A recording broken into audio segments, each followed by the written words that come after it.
राष्ट्रपति रेफरेन्स नहीं आज मत देवे सुप्रीमकोर्ट विधानसभा रे पारित बिल को अनुमोदन समय सीमा नहीं राष्ट्रपति द्रौपदी मुर्मू 14टी प्रश्न पचारि राष्ट्रपति रेफरेन्स पर ए मामलार शुणाणी जारी रखिथिले सुप्रीमकोर्टर प्रधान विचारपति जस्टिस वी.आर. गवाई, जस्टिस सूर्यकांत, जस्टिस विक्रम नाथ, जस्टिस पी.एस. नरसिम्हा एवं जस्टिस ए.एस. चंदुरकर खंडपीठ सेप्टेम्बर 11 तारिख राष्ट्रपति रेफरेन्स संपर्कित शुणाणी करी मत संरक्षित रखिथिले। तमिलनाडु राज्यपाल एवं राज्य सरकार मध्य विधानसभा रे पारित बिल को अनुमोदन नहीं मामला रुजु होइतिला। ए मामलार विचार करी सुप्रीमकोर्ट बिल पारित पई समय सीमा धार्य करथिले। तेबे राय संविधानर धारा 143 अंतर्गत राष्ट्रपति क्षमता को संकुचित करुथबा दर्शाइथिले राष्ट्रपति।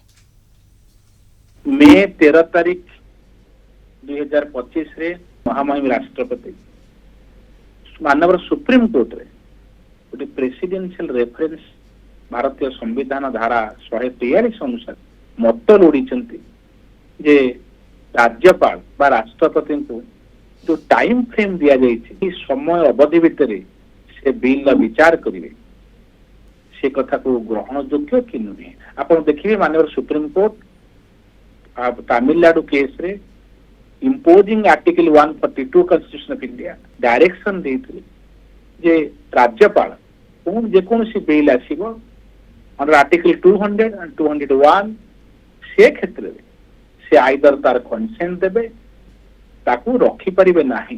तमिलनाडु केस रे कोन होतला जेते बडे विधानसभा रो जो बिलटा पास हेतल तार परवर्ती पर्याय राज्यपाल पाखु सेटा डिसेंट नोट पे फेरी आसला।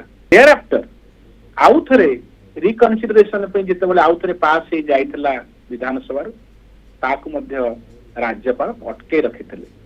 पण ये क्षेत्र रे मानव राष्ट्रपति बा महामहिम राष्ट्रपति मानव सुप्रीम कोर्ट जानिया चाहिए जे can the Supreme Court guidelines करि परिबे कि समय सीमा निर्धारण करें कि करें ना ये संबंध रे जो विचार चलती संविधान खंडपीठ रे जजमेंट आसीबो जहाँ आम जी को अनुशीलन करे निश्चित भाव रे एक टाइम फ्रेम रहिबा उचित मोर पर्सनल मत।